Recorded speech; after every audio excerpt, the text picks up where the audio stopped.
tayo ng gulay mga langga. Gata tayo ng gulay, tsaka lagyan ko ng shrimps. So, yung shrimps na yan, ang ilagay ko. Maginataan tayo. Hello mga langga, maginataan gulay tayo. So, nakamas ako ngayon. So, may shrimps tayo. Lutuin natin muna itong. So, mayroon akong gata dito. May gulay ako dito.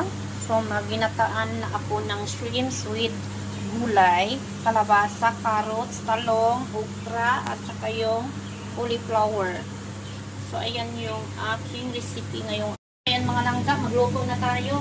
So, mag-isa tayo ng mag-isa muna tayo ng lamas. So, nakamas ako mga langga, no?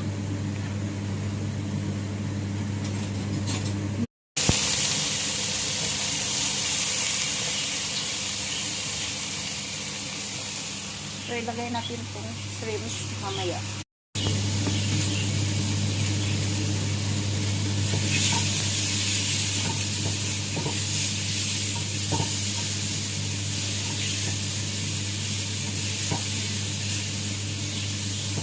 So, nilagay ko na yung okra mga langga at saka yung yan.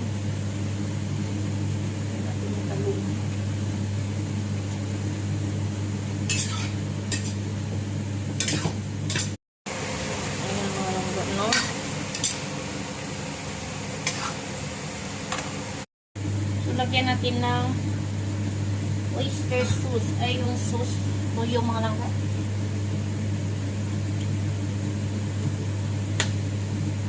Saka oyster sauce.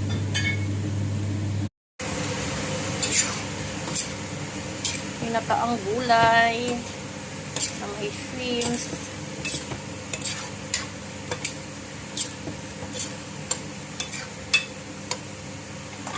Lamig kaya ko ang ginataan na gulay mga langga.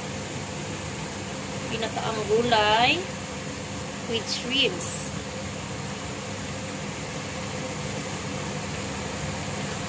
Ang ginataang gulay mga langga with shrimps.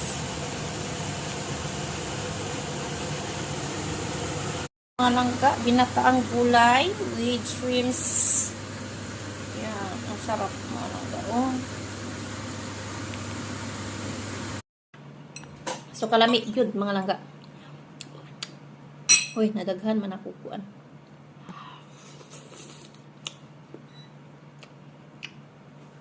Sunay ukra.